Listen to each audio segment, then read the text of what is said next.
Hello, and welcome to the State of Black and Brown America, a national town hall on environmental justice and frontline communities. Thank you for joining us. I am Simone Lightfoot, the National Director of Urban Initiatives and Environmental Justice for the National Wildlife Federation.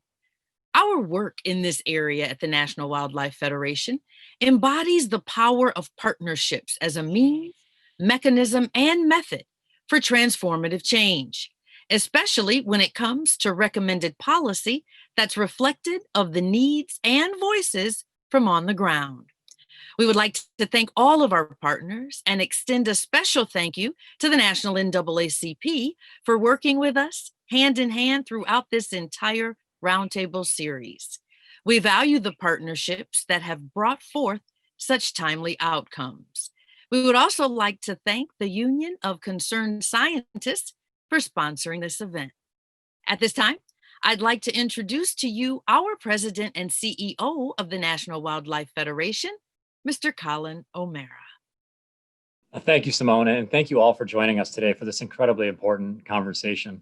And look, I just want to start by just really honoring the incredible leadership of the National Wildlife Federation team. You've heard from Simone, you'll hear from Mustafa, but there's an entire dream team that we have of staff that have been really working on having great events and sessions like this all across the country. We want to have some real talk. Now's the time for transformative change. The violence that we're seeing, the social injustices that we need to rectify, the systems of oppression that we need to tear down, and build back better, and build back a society that's much more equitable and much more just. At the National Wildlife Federation, we're committed to becoming a truly anti-racist organization, to being an authentic partner and ally. And there's places where we do this work well, and there's places where we have a lot of far way to go. But this is the work we want to do together with each of you. We honor the work that you do, the incredible work in the grassroots and fighting the good fight. And one of the things we want to make sure is that the promises that are being made by politicians are actually resulting in real action on the ground. And ideas are fantastic, but we need to turn these ideas into true action and transformative change that are revitalizing communities in every corner of this country. And we have a moment in time to do that. I think folks are more awoken to the massive injustices that obviously are not new for Black and brown folks and communities across the country, but more folks are aware. There's a need for addressing the public health crisis, the climate crisis, the environmental justice crisis, the incredible health challenges that we're facing, and to address the structural racism that pervades so much of our society. If we do these things well and do them together, I think the next few years could be absolutely transformative change. And I'd be remiss if I didn't say, look, one of the most important things we can all do if we want to bring that change is to vote. And again, not telling anybody who to vote for, but getting out to vote, making sure that everyone is participating, making sure that folks are taking that power and bringing it to the polls and creating the kind of change they want to see is incredibly important. And so on behalf of the National Wildlife Federation, we are humbled by our incredible partners, particularly the NAACP and President Johnson for his incredible leadership. And again, just thank you all for participating, and we look forward to creating change together, because this is the beginning of a big conversation to drive real change in the months and years to come. Thank you very much.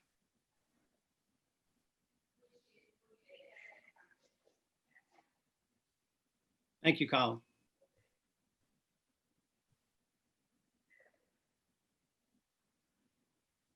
Well, once again, everyone, welcome to the National Town Hall on Environmental Justice and Frontline Communities, the state of the environment in Black and brown communities. We want to thank you so much for joining us this evening. This has been a long journey, but I think we would be remiss if we did not take a moment of silence for all of those who have lost their lives to the coronavirus, and also to all of those who have lost their lives to gun violence. So we're going to take 7 seconds of silence to honor those lives.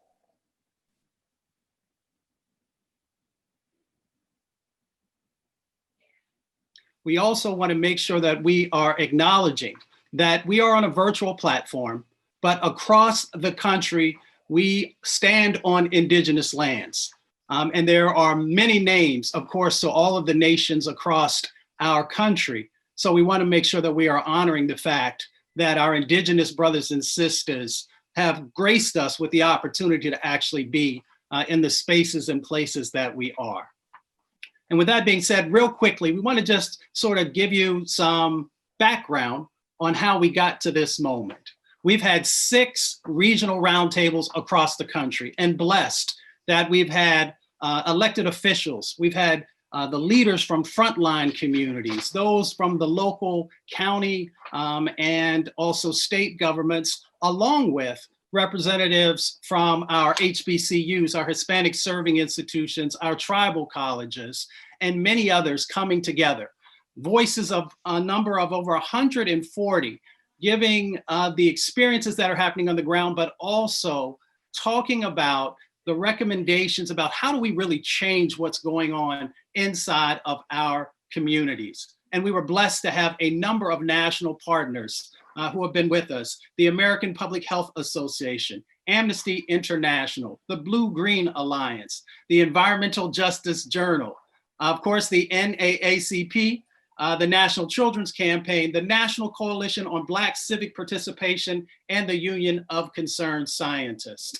And we've got a summary of findings that we'll be sharing with everyone also that came out of all of those sets of conversations. And some of the issues that began to really resonate with a number of folks is one on climate change, air pollution, water security, our land use in our natural spaces. Also civic engagement, as Colin had mentioned, so critically important if we're going to win on each and every one of these issues. Education and supporting that. Food apartheid also, and yes, we did say food apartheid along with food justice issues. Infrastructure, how are we rebuilding our country, and how are we making sure that it is our most vulnerable communities who are being focused on in that space. Gun violence is also an issue that still resonates in our communities, and we have to make sure that we are addressing that issue. And of course, the things that are associated with our public health impacts that continue to happen to our communities. And in this COVID-19 moment, and also in the impacts that have been happening for decades inside of communities of color, also the mental health challenges and impacts that come from the day-to-day challenges of dealing with systemic racism. All of these things came together, and they are part of our summary of findings. We need you, because we need to make sure that we are continuing to share those policy recommendations that are going to be so critical as we move toward a final report. But we'll be sharing the summary of findings with everyone, so you'll be able to see what's been covered so far. It is my esteemed pleasure right now to be able to introduce our next speaker, who is Derek Johnson, the 19th president and CEO of the NAACP. President Johnson, I'm going to turn it over to you. Thank you, Mustafa. Thank you, Colin and Simone, for your partnership in allowing us to have this moment to share with the audience. The NAACP, the nation's oldest and largest civil rights organization, we look forward to these type partnerships as we advocate proactively to improve the quality of life of those in African American and other disenfranchised communities. We also fight against discrimination. And I can recall when one of my predecessors took office in 1994. And one of the highlights that he brought forward was not only the fact that he was a member of the Wilmington 10, falsely incarcerated, but he had coined a phrase in the late 80s called environmental racism. That was Ben Chavis. And from that moment, I began to read more about what does it mean to have an environment that's racist, outside of what we all know to be a racist environment. And the more I read, I realized that public policy was driving a quality of existence that was lacking. It was lacking for me growing up in Detroit, resulting in me having asthma because the air quality was not what it should have been in the community I grew up in, which was an African American community. It was lacking in quality in areas across the Mississippi Gulf Coast because when Hurricane Katrina hit, it was a result of systemic policy that allowed global warming to take place. And we had never seen such a hurricane impacting many African Americans across the state of Mississippi. I tell people, Hurricane Katrina hit the Mississippi Gulf Coast in Mississippi, but we've seen the residual flooding in Louisiana and New Orleans particularly. And in that community, we've seen environmental racism because the theft of the oil industry took out of that state for so many years, not paying taxes and creating an environment that lacked inequality. And it was targeted towards African American and poor people. Cancer Alley is also in Louisiana. And if you go from neighborhood to neighborhood, whether it's the water in Flint to you name the community, we've seen an acceleration of environmental racism, whether it's Native American communities, Latino community in the Brownville, Texas area, and across the country. This partnership is spearheaded because we have one of the thought leaders in African American communities when it comes to environmental justice, and that's Jackie Patterson. And we are proud to elevate the work of the Environmental Justice Committee to be a standing committee of the NAACP because civil rights must take into account how our environment is being treated. I tell people that capital really doesn't care who and what it exploits. When democracy is weak, capital exploit people for cheap labor. But also when democracy is weak, capital exploit and rape the land. And it's the work of the National Wildlife Federation, it's the work of the NAACP to work in tandem to ensure that our democracy is strengthened. And as we sit in this seat of opportunity, looking at the November election, we must look at it with a value proposition that democracy must be strengthened. It must be strengthened by turning out the vote in numbers that we have not seen since 2012 to ensure we can keep capital in check and prevent it from exploiting the land, exploiting our natural resources, and exploiting people. But if we fail in November, we can be assured that the capital class will continue to exploit us all. Environmental racism is a very targeted reality for many of us. But environmental justice is something that we all should be working towards. Because you cannot continue to target certain community and dump your poisons in those communities and not have an effect on the environment, the air quality for everyone. So at NAACP, we stand steadfast in our partnership with the National Wildlife Federation around that question of not allowing the capital class to exploit our lands, therefore exploiting our people. Thank you, Colin. Thank you, Mustafa, for the opportunity. And I look forward to hearing the presentation moving forward. Thank you, President Johnson. We appreciate you, and we most definitely appreciate the work of the NAACP. So now's the time. We're going to get started, everyone. We're going to move into our first panel. And we label this Our Communities because everything actually starts in our communities. We know that we're hit first and worst, but we're also going to be focused on how do we make sure that we are first in line to make change inside of our communities. And I couldn't think of anybody better to start us off than one of the icons of the environmental justice movement, Vernice Miller Travis. Vernice is the Executive Vice President of the Metropolitan Group. Vernice, we're going to turn it over to you. Thank you, Mustafa, and thank you, President Johnson. And what a fitting introduction, because I worked as the research assistant on that report, Toxic Waste and Race, for the United Church of Christ Commission for Racial Justice for Ben Chavis and Charles Lee. And it was there that I was really grounded in so many areas of my life, and my work came together and helped me to understand that though I had thought I was going to be a civil rights lawyer, it was working on that report and doing research and helping to publish that report, Toxic Waste and Race in the United States, that really concretized all the different aspects of what it was that was so threatening to African American communities and other communities of color.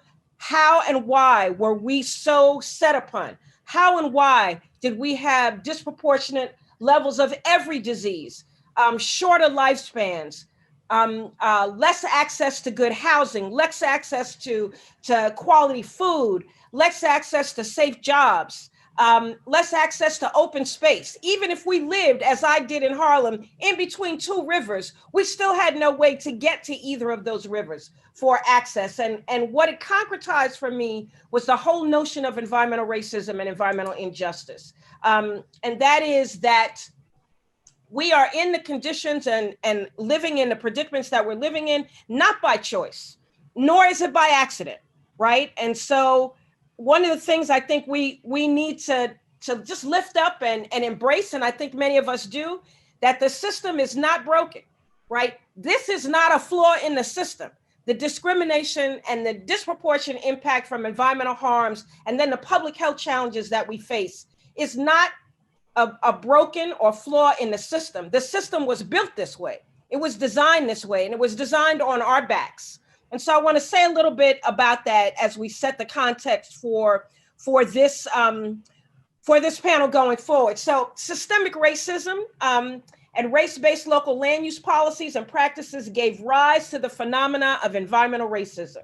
For many, this would result in a lifetime of exposure to toxic and hazardous air pollutants from diesel engines, power plants, pulp and paper mills, oil refineries, and chemical manufacturing, starting in utero, at birth, and spanning across our lifetimes, right? So the reason that we have the disproportionate health outcomes that we have is not because we eat collard greens with fatback. It's not because we eat smoked ham. Some of us still do. It's not because we have a certain kind of lifestyle, but it's because the places where we lived were intended to do harm to us from day one. And that is harm from the time that a mother is carrying a child in womb, across that child's lifetime, through their adulthood, and then to early mortality. It is not an accident, it is intentional. And it's important that we know that. Sustained exposure to toxic air pollution results in frequently underappreciated environmental triggers of health disparities, from disproportionate levels of chronic respiratory diseases, such as asthma and bronchitis and emphysema, chronic obstructive pulmonary disease, to heart disease, strokes, and lung cancer. African Americans and other people of color who live in these communities that are adjacent to environmental threats and harms have higher rates of premature death from respiratory and other related diseases. This is our baseline day-to-day reality. And so now when you add the impacts of COVID and this pandemic to that reality, you get the extraordinary rates of, one, being affected by COVID and coronavirus, and two, premature death, elevated premature death from COVID. It has everything to do with the air pollution that we have lived with throughout the course of our lives. And so we've seen from the Harvard School of Public Health in a study that they released in April that said living in a county that experiences even a small increase in exposure to fine particle pollution will result in higher likelihood of acquiring COVID-19 and dying from it. And according to the American Lung Association, more than 21.2 million people live in counties with unhealthy levels of year-round particle pollution. Another startling data point that we need to wrap our arms around is that only 22% of all counties in the United States have majority African-American populations. I live in one of those counties, Prince George's County, Maryland. Of those 22% of counties in the United States, 57% of COVID death and mortality is coming from those 22% of counties. So let that sink in, and then take that data point and connect it back to where I started this conversation about the places that we live, right? And the exposure that we have to environmental harms across our lives. We get so used to it that we think it's normal. It's not normal, and it shouldn't be that way. And so hopefully the conversation as we go on tonight, you're going to hear a variety of strategies and approaches to what we need to do to lift ourselves up, to sustain ourselves, to create more sustainable communities where people thrive and not die before their time. But that there are all kinds of things we need to do, not the least of which is to vote and to participate in the political process. And I'll leave it there and turn it over to the next speaker. Thank you, Vernice. Our next speaker is also an icon. I first met him when I was working on Capitol Hill, and I said, oh my goodness, we got someone right here who's definitely going to fight for community. So we are extremely blessed right now that we have Keith Ellison, who's joining us, the Attorney General from the great state of Minnesota. I know you're going to drop some knowledge on us. Well, yeah, brother. Hey, good to see you, man. Thanks for having me. It's always great to be hanging out with you. And thanks to, the sister, I'm such a big fan of hers, and so, of course, President Johnson. So look, health disparities caused by environmental harms, yes. Environmental racism, of course, we absolutely can talk about the disproportionate, sustained, unfair ill effects that Black people, brown people address and deal with because of environmental racism. But let's talk about the need to make environmental decision-making a Black issue. Environmental decision-making, meaning that because we're dealing with more sickness, illness, and disproportionate impact, we've got to be at the voting booth. We've got to be at these boards of investment across every single state in the union. We've got to be in Congress. We've got to be at the EPA. We've got to be at state boards of pollution control. And we've got to really convert ourselves into environmental decision-making. Now, look, if you talk to the folks on this call, they're going to tell you that absolutely environmental protection is a Black issue. That's clear. That's the lives that we lead. But I would venture to guess that the pressing circumstances that people are living with, of wages, of housing, of police brutality, kind of make environmental issues sometimes not a front burner issue for the African American community. I know for a lot of people on the call, they're like, absolutely it is. I would submit to you, for some people it is, for some others it's not. And what I would say to you is that I was recently in a conversation and somebody said, brother Keith, you're over here, start working on this environmental stuff. Is that really a Black issue? I'm like, well, ask anybody with asthma, ask anybody in New Orleans. Of course it is. But what we got to do is push environmental decision-making to the forefront of people's thinking when it comes to what are the issues affecting Black folk. Just as much as criminal justice, just as much as policing, environmental harms and environmental decision-making has got to be a front burner issue. For me, that means let's start talking about this election that's coming up. But let's look at the election not as an endpoint. All right, got Biden in there, good, check the box. No, that is the beginning of something. We've got to think ourselves as co-governors with the people who we elect and represent, whether they are school board members who can have a green policy, who can invest in everything from dealing with the issues of waste and zero waste policies, to the president who can help get us back into the Paris Climate Accords, past the Green New Deal. All up and down the decision-making chain, we've got to have Black and brown people injecting themselves into environmental decision-making. As Attorney General, we're suing ExxonMobil, proud I'm doing that. But I'm gonna tell you why I did it. Native American advocates saying our rice that we've lived on for thousands and thousands of years, we can't grow it right no more. African American people living in North Minneapolis, right around where George Floyd, was impacted, where he died, come to me saying, we got more asthma than anybody. We're living near a transfer station. We got this highway right next to our homes. In other words, people directly affected saying, we're tired of just being the ones who take the hits.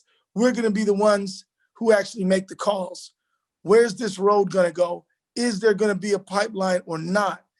What are we going to do about environmental decision-making?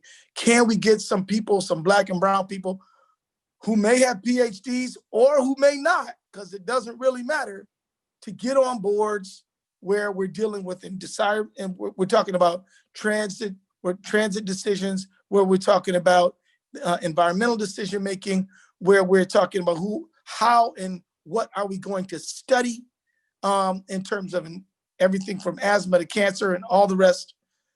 So that's the thing that I invite people to do in this last minute. I want to say we got to be environmental decision makers. That starts with the election. The election is the beginning of our co-governing with the president, with the congressperson, with the school board member. Let's get at it. Let's get on it. Thank you very much. Thank you, Attorney General Ellison. We appreciate you. We appreciate all the work that you continue to do to help to protect our communities. And as was said, you know, we got 24 million folks in our country who are suffering from asthma, 7 million kids, and we know disproportionately it is African-American and Latinx brothers and sisters who are the ones that are going to the emergency rooms and the ones who are losing their lives. So that environmental decision-making that Attorney General spoke about is so important in helping to protect those lives.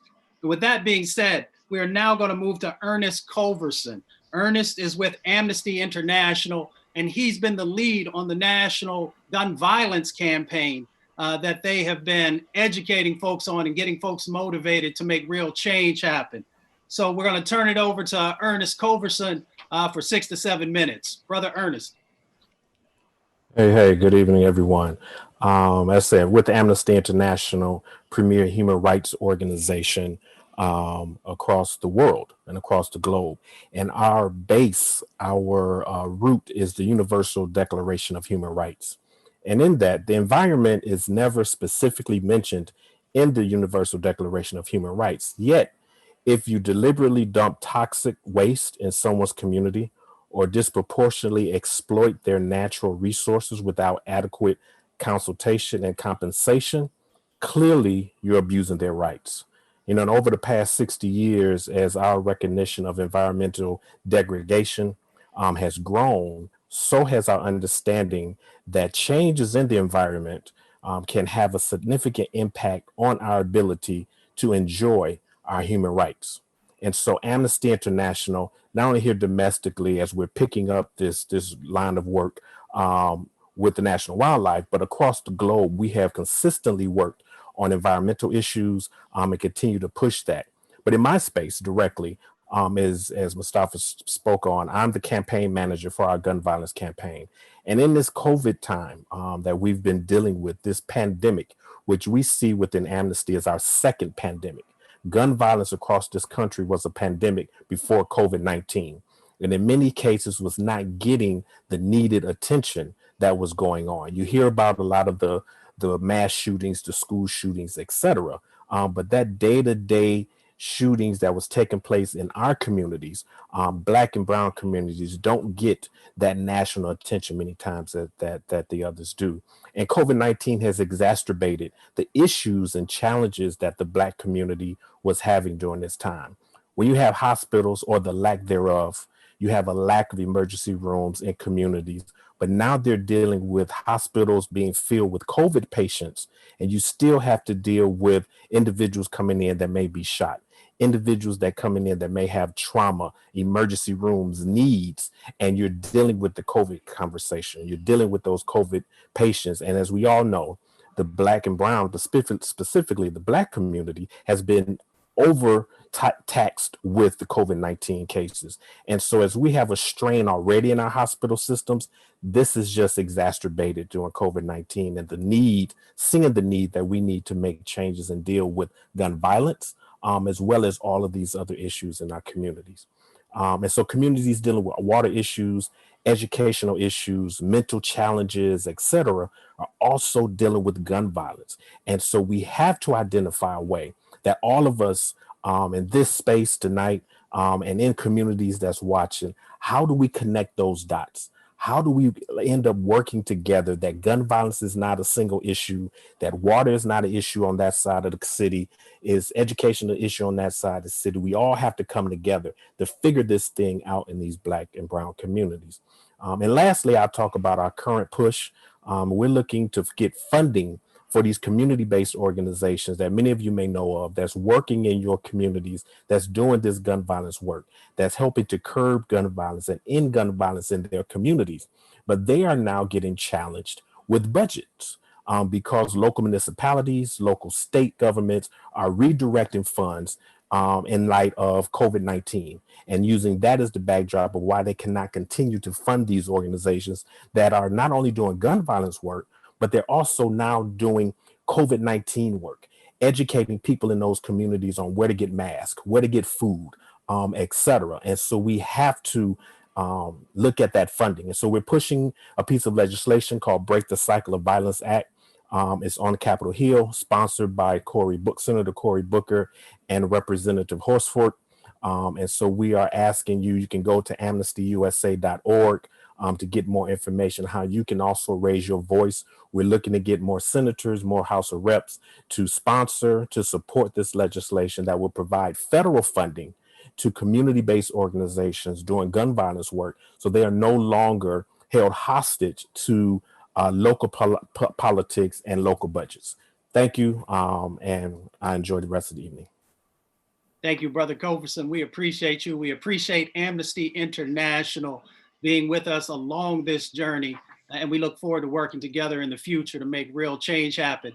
And there still might be one or two of you out there saying, well, why are we talking about gun violence? Well, we know that when temperatures increase, gun violence increases. We also know, as Vernice Miller-Travis shared with us, that when you disinvest in communities and you create poverty, then also gun violence sometimes is attached to that. So as we make sure that our communities are healthier and stronger, we can also help to limit some of these impacts that are happening. It's my pleasure now to introduce Dr. Sacobie Wilson, the executive editor of the Environmental Justice Journal, also one of the baddest professors at the University of Maryland. And also, I'm blessed to say that he is also my fraternity brother. So I'm now going to turn it over to Dr. Sacobie Wilson. Thank you, Brother Mustafa Ali. I want to talk about COVID-19 a little bit. Before I get started, we've been talking about this pandemic, right, of COVID. We're really in a syndemic. And that's the word I borrowed from Miss Icon Vernice Miller-Travis. We had multiple pandemics at one time. We had 400 years of toxic racism and hate, right? We've had toxic plantation capitalism. I borrowed that from Reverend Lawson, gave a eulogy for Representative Lewis, right? We're dealing with toxic climate, we're dealing with toxic pollution, toxic environments, and we have toxic viruses. And don't forget what brother just said about toxic gun violence. So that is a syndemic. We were already dealing with a syndemic in Black communities before COVID-19 came in to take advantage of that, right? And so why are we talking about COVID-19? COVID-19 has made visible the communities and populations that our policies have made invisible. And as Vernice said, our racist policies, right? Racism is embedded in the walls of America. You can't have America without racism. Racism is as American as apple pie. I'm gonna say it again. That pie you like, that's racism you may be eating. So you think about COVID-19, why are we where we are with morbidity and mortality disparities? Let's break it down. It's all been broken down. Vernice said context matters. It's not about your genetics. It's about your zip code. It's more important than your genetic code. Place matters. You should start eating more fruits and vegetables. I would if I had a grocery store. You should start walking and exercising more. I would, but guess what? There's no sidewalk. I don't want to get hit by a car. We have safety issues in our communities, right? You got to think about infrastructure. Infrastructure. We have communities that don't have good pedestrian infrastructure. We have communities that don't have access to food. I'm going to talk more about food apartheid. LaDonna Redmond, activist in Chicago, said that it's not about food swamps and food deserts. It's about the broken, or as Vernice said, not broken, by purpose food system where some folks do not have access to food, right? Instead of having a grocery store, instead of having an urban garden, instead of having a farmer's market, guess what you got? You got fast food, Burger King. You got liquor stores selling groceries. You got payday lenders. So you got these pathogenic infrastructure, right? Let's use the word pathogens. Is that viruses and microbes? No. We have infrastructure that can basically kill communities. We have infrastructure that creates sacrifice zones, right? And so what we're talking about is, when you think about baked in racism, We're not talking just about environmental racism. I'm gonna tell y'all something you never heard before. It's environmental slavery. Let me break that down for you. Environmental slavery is talking about how some communities are used to host these lands, right? But then you get no benefits from it. So you're basically literally using my body as a sink for pollution. You're using the ecosystems, the air and water sinks for pollution, but you're also, as Bernice said, using my body as a sink for pollution. You know what that is, folks? When an EPA permits a facility in a community, that is state-sanctioned poisoning. That's what that is. State-sanctioned poisoning, right? So as Bernice said before about air quality issues, we know communities of color are overburdened by these environmental hazards. Incinerators, right? Look in Curtis Bay, Baltimore. Petrochemical operations. Think about Cancer Alley in Louisiana, St. James Parish. Think about the Houston Ship Channel, one of the largest petrochemical corridors in the world, right? Richmond, California, dealing with refineries. Think about communities like that dealing with landfills. Think about communities that are dealing with concrete plants. Think about communities that are dealing with highways, y'all. Highways that, because of the National Highway Defense Act, we call it urban renewal, but what it really was urban removal, where we're gonna remove Black folks from DC, Black folks from Durham, Black folks from Tulsa, Black folks from LA, Black folks from any community where you have a high concentration of Black people in urban areas. We built highways to those communities, right? And what did it do? We basically created sacrifice zones. When we burn fossil fuels, the combustion byproducts, you talk about asthma, particulate matter, dust in the air, what does it do? That particular matter causes asthma, asthma attacks. It causes elevated blood pressure. It causes heart disease. It causes strokes. It can cause Alzheimer's. It can cause diabetes. It can impact the development of your fetus. It can cause birth defects, infant mortality. It also can cause cancer and impact life expectancy. That's what's in Black and brown communities, right? That's that state-sanctioned poison, okay? So that's the syndemic. That's part of the reason why we have this disparities in COVID. So it's the lack of access to food. It's the overburden pollution. And then toxic climate, folks. Black and brown communities are not hot, by accident. Heat waves are hell for the poor and the elderly. Think about when communities were redlined, right? Black and brown communities were redlined as hazardous. Municipal services left. Instead, you got concrete and asphalt. So urban heat outlet effect.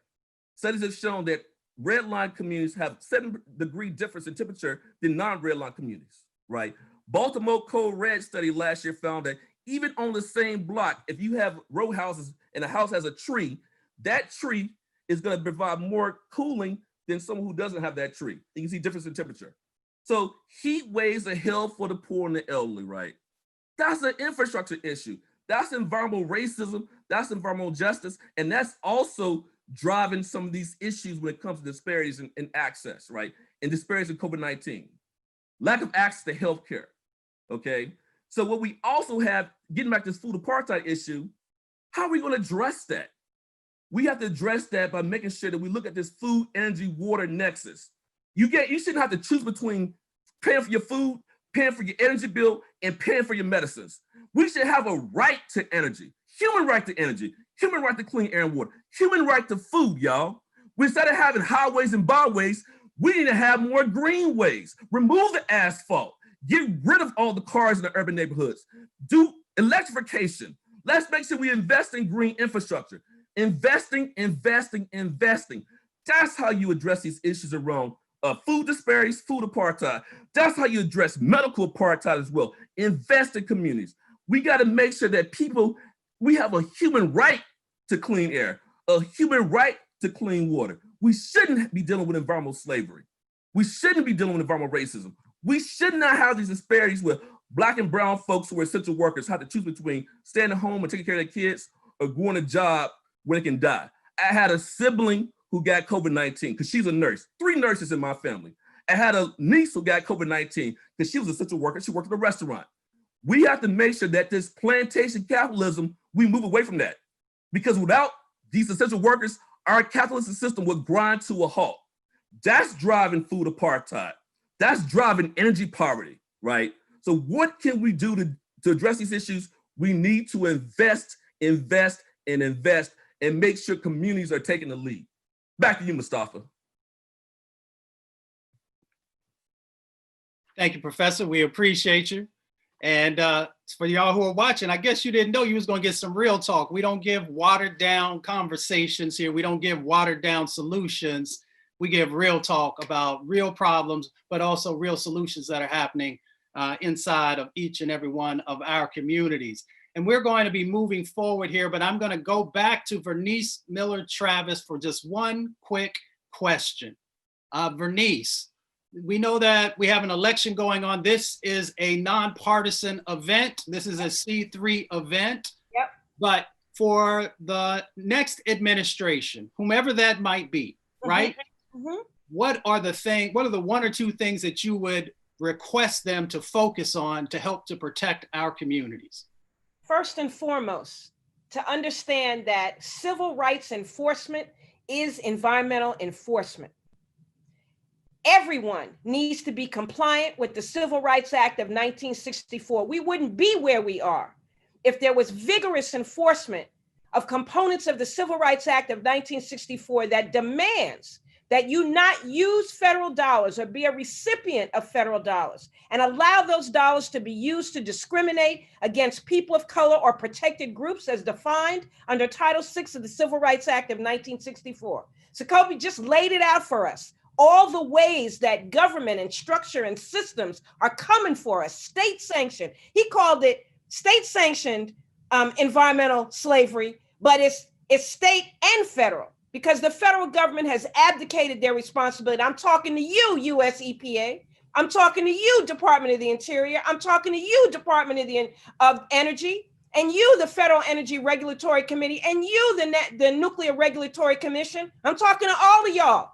The Civil Rights Act that requires that you step up and make sure that we do not continue to have to live in these degraded circumstances. So I would say that would be number one on my hit parade, Mustafa. And number two would be to make sure that we are hiring a diverse workforce within government, within the private sector, within local government, federal government. Of course, tribal government does that every day, but that government reflects the people of the United States of America, all of us, not some of us, but all of us. And since we're talking about the next election, let's make sure that we put that on the top of the list for the federal government of the United States of America. Y'all got a long way to go before you reach parity.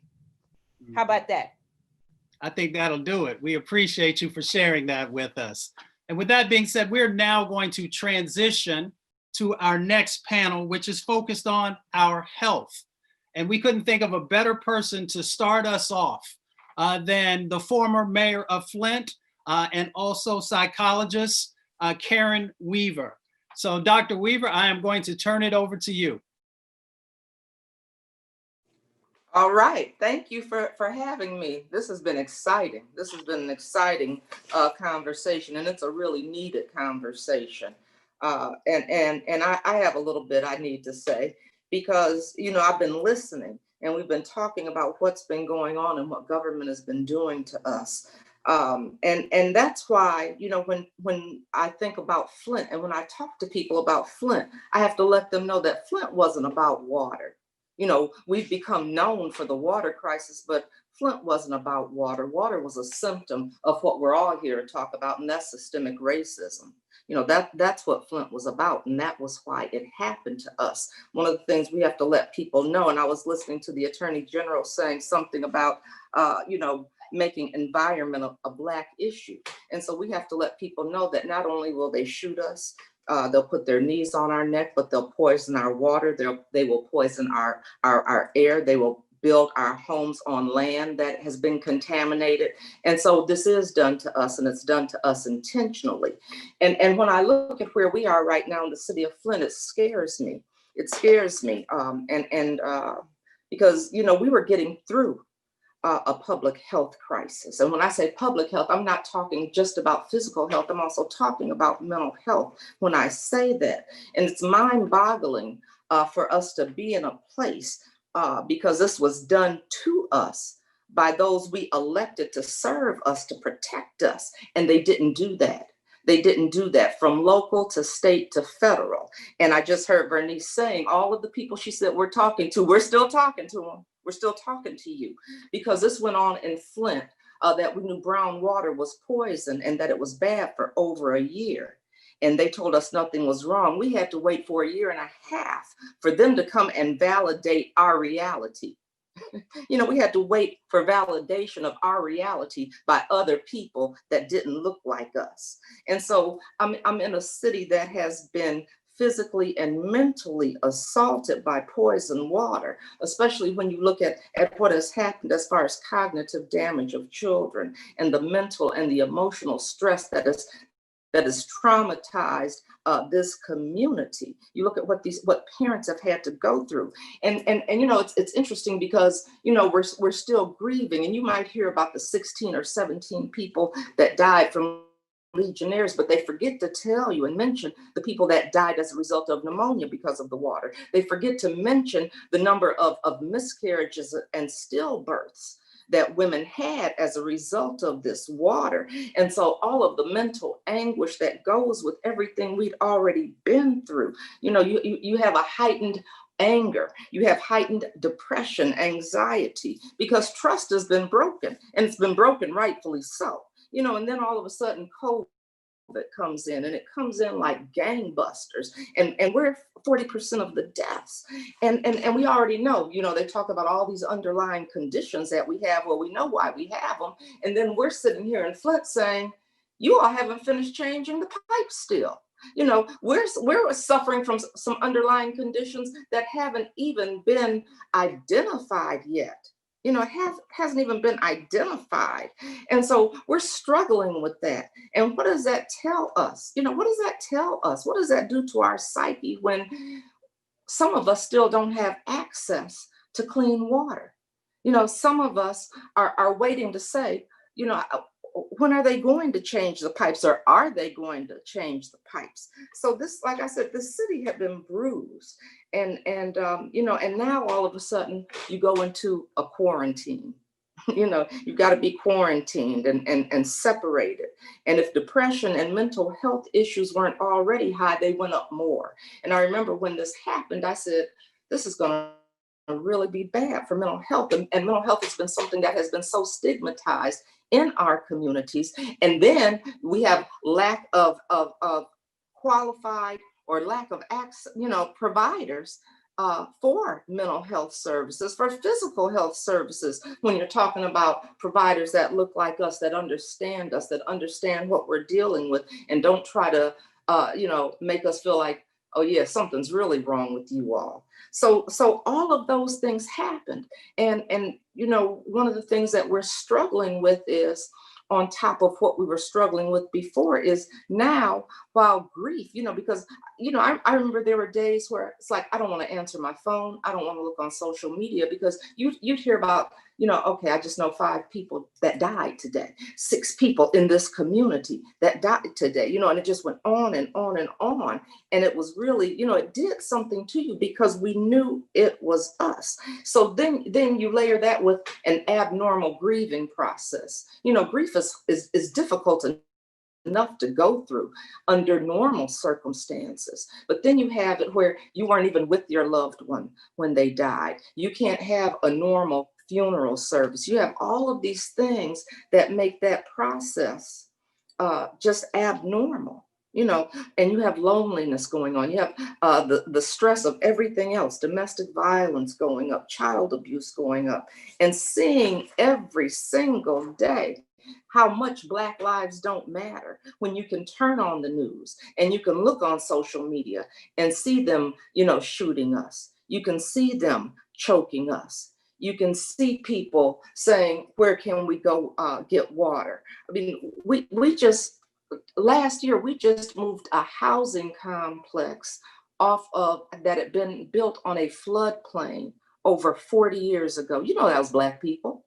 That's who it was. And we wondered why their rates of asthma were higher. Really? We've got to wonder that? We've got to wonder that. And so when you get to see this happening on TV, Blacks just being gunned down and choked and everything else, it gives you a sense of hopelessness. Do I matter? Does anyone care? And that's why these conversations and this education is so important to get out there. Because one of the things is, when you have hope, You're placing your trust in the potential for something positive to happen. But we can turn on the TV and see hope taken from us. You know, we can see it all over social media. And I remember I was thinking about why hope is so important, especially when you're talking about, well, everything, but when you're looking at mental health. And I remembered this and I wrote this down. It was something Desmond Tutu said, that hope was being able to see that there's light despite all of the darkness. So when you have a trust that's been broken and hope that's been lost mentally, where do you go? Where do you go when there's a lack of providers for us to get to? You know, when someone suicides, it's because they've lost hope. And this is something we cannot continue to let them do this to us. You know, and so I know one of the things that I was able to take as a result of this water crisis was it gave us such a great opportunity to educate the community about the environment and the environmental injustices that were going on. And earlier, I heard Bernice saying how sometimes we're living in conditions and we think they're normal, and they're not. But no one has even told us about that. And so, you know, we have an opportunity as elected officials, and you don't have to be elected officials, but to put health in all policy, to make sure you go in those, you make people uncomfortable. Make them uncomfortable and make them hear what's going on and acknowledge this. And let's be about the business of changing this. So I just want to say thank you for letting me, you know, be part of this conversation and this discussion. And we need to do all we can do to keep it moving and bring us into the light. So thank you. Thank you, Dr. Weaver. We appreciate everything that you have done in the past and in this moment, and also in putting a spotlight on the mental challenges that many of our communities face because of the disproportionate impacts that continue to happen. So we thank you so much for your work. And now, you know, we're gonna pivot a little bit because we're blessed tonight that we have frontline leaders and we also have politicians. And you know, our folks, we appreciate a politician who don't just talk about it, but be about it, if I can say it that way. You know, someone who rolls up their sleeves, spends time with the people, and then translates what folks are asking for into real policy. So we are blessed now that we have the senator from New Jersey, Cory Booker, who is with us. Cory has done an incredible amount of work around environmental justice, around legislation, but he also has been down on the ground, you know, looking at CAFOs, probably getting a little too close to those certified animal feeding operations. And just let me say one thing real quickly for everybody. You know, the beauty of Cory Booker is that not only does he come from where we come from, but he also stays connected to the change that has to happen. And when we call on him, he's always there. So that's why I'm proud to be able to call him my friend. And also that I know that he keeps it real at all times. Senator Booker, I'm going to turn it over to you. Mustafa, brother, friend, yes. Brother, yes. You inspire me. You have sustained me. You have educated me. You have really you bring a soul force to what you do. And I just want to thank you for your leadership on this issue. And I know God's not even close to being finished with you. We've got a lot of work to do.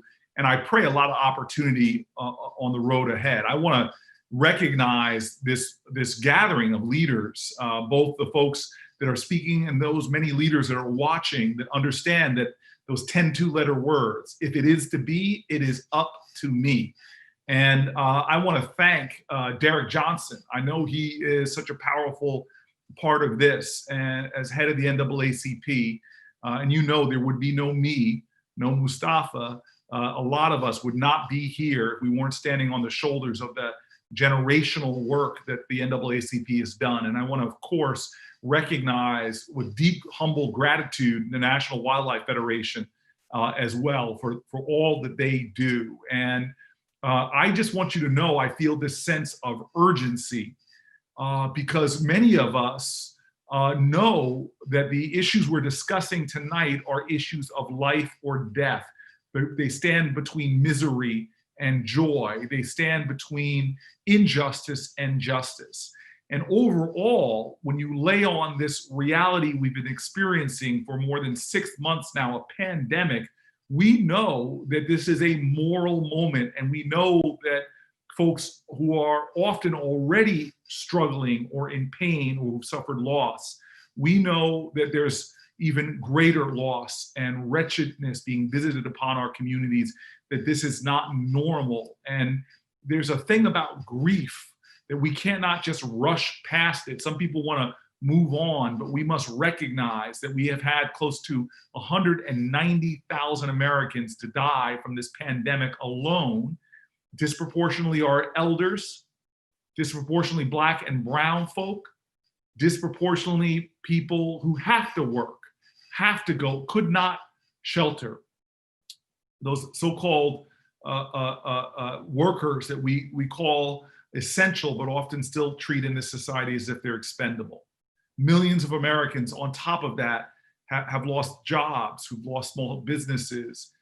We know that this is a difficult time, and this virus has exposed so much of the unfinished business of our nation, so much of the fragility and the inequity within our country. And I believe that this should make us all, unless we suffer from a deep poverty, spiritual poverty of empathy, we all should be, as a society, expanding our moral imagination about what this moment is and how we have to make this nation be who we say we're going to be. And so I want to begin to really talk to you all about this understanding that you cannot pull and bisect issues of justice. They're all interrelated. All of these issues are intersectional, and that injustice in any form is a form of violence. We see the violence of racism. We see the violence of environmental injustice. We see the violence of apathy that allows such a level of injustice to persist. And so I just want folks to understand that we have got to come at it by seeing this in this moral way, and how our country cannot grow in any way comfortable or seek to go back to in any way a sense of normal. Because what was going on in neighborhoods, I'm sitting here in Newark, New Jersey, what we were seeing from our stoops even before a pandemic was outrageous. That we have a nation where we lead developed nations, we lead wealthy nations in infant mortality and maternal mortality. And then we see those issues in our country disproportionately visiting upon Black and brown communities, with Black women 4 times more likely to die during pregnancy and childbirth than white women.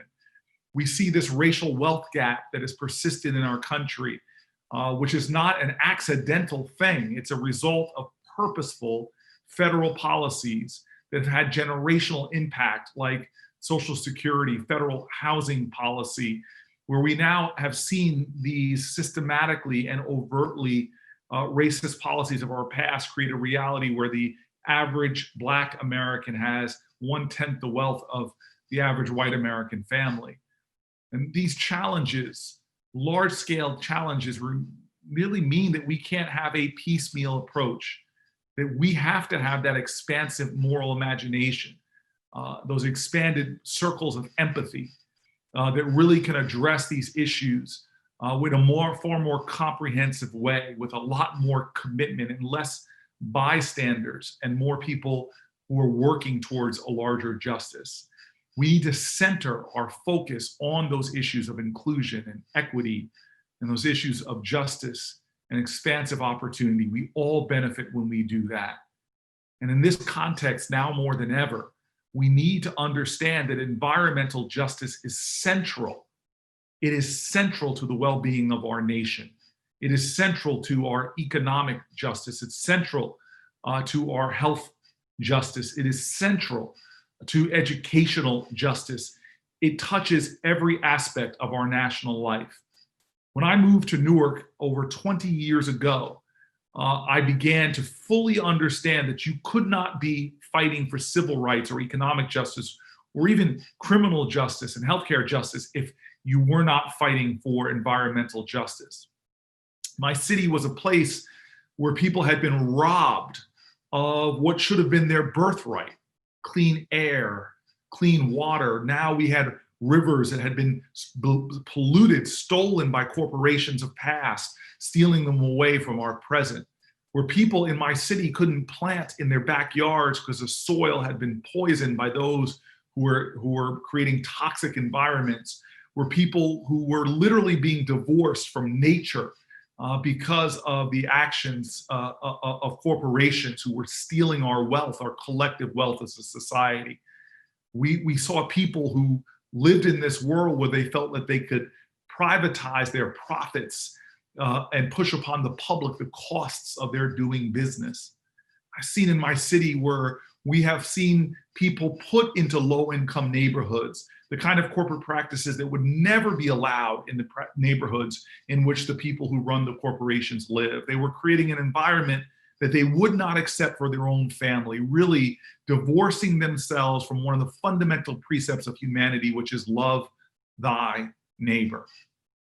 When I'm here in Newark, I am literally sitting now within a 5-mile radius of not just one, but 2 Superfund toxic sites that were once abandoned by these corporations that have allowed toxic chemicals that have seeped into our soil. And we now know that children born in areas close to Superfund sites have higher rates of autism, higher rates of birth defects.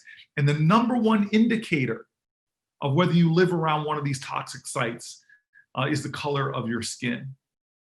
But I tell you, Mustafa was helpful to me as other activists in the environmental justice community, because I learned that my struggles here in Newark as a city councilman, as a mayor, were directly connected to the struggles all over this country, from rural areas to urban areas, from suburban areas that are being challenged. And I traveled with some of my friends and allies and brothers and sisters, going to Tallahassee and Uniontown, Alabama, where residents' quality of life was ruined by giant industrial dumps that were moved into their neighborhood without their consent, poisoning their families.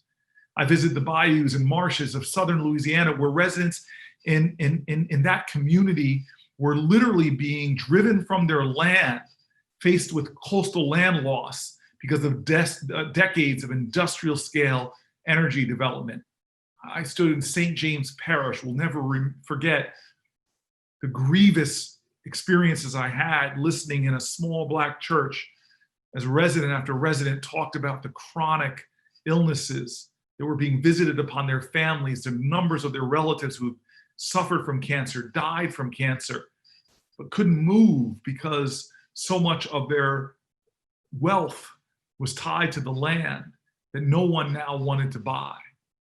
Centuries of policies in our country, redlining, federal housing policies, permissive zoning that allowed folks to move these toxins into their community, debilitating their ability to have any standing to fight against these big corporations.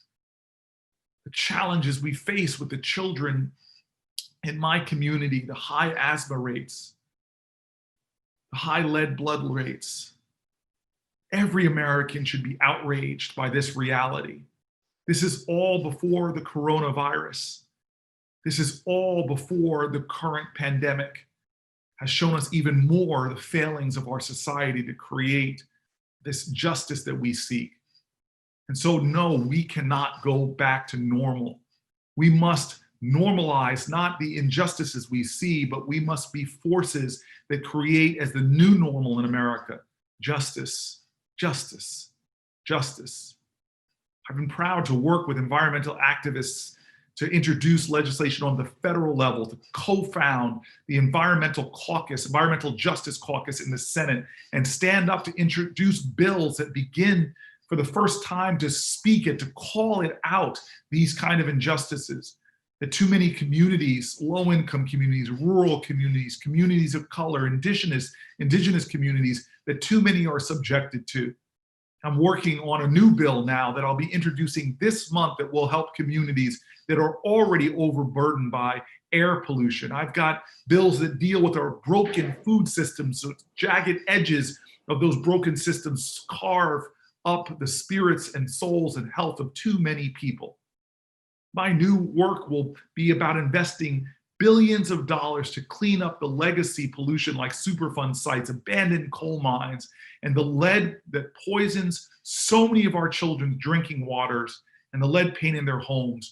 We need to take this fight up to make sure that any bills that are passing, whether it's the coming stimulus bill that we are talking about and fighting about, that it includes resources to go after these toxins that are threatening our children and attacking their well-being.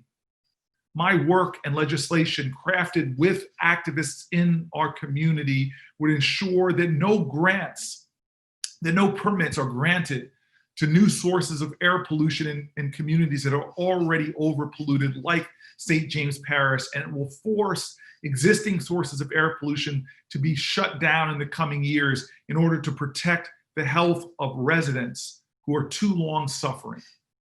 We can do this. There is a pathway out of the misery. There are a pathway to brighter days, to a new horizon. It's a pathway to our ideals that we swear an oath to when we say that we are a nation of liberty and justice for all. There's a pathway for all of us. And that pathway is possible, but only through our collective work and our collective struggle, because we know, as that great man, a former slave, said, if there is no struggle, there is no progress.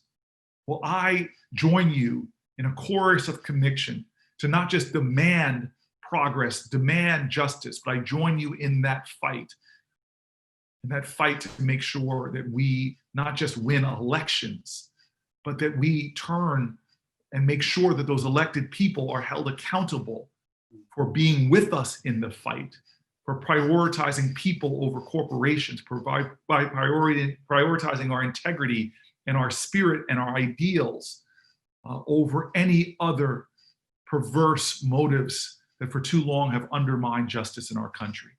Thank you for this opportunity to visit with you tonight. I am grateful, I am hopeful, but I'll never forget what a woman on the fifth floor of the projects taught me. Hope is the active conviction that despair will not have the last word. Thank you for your activism.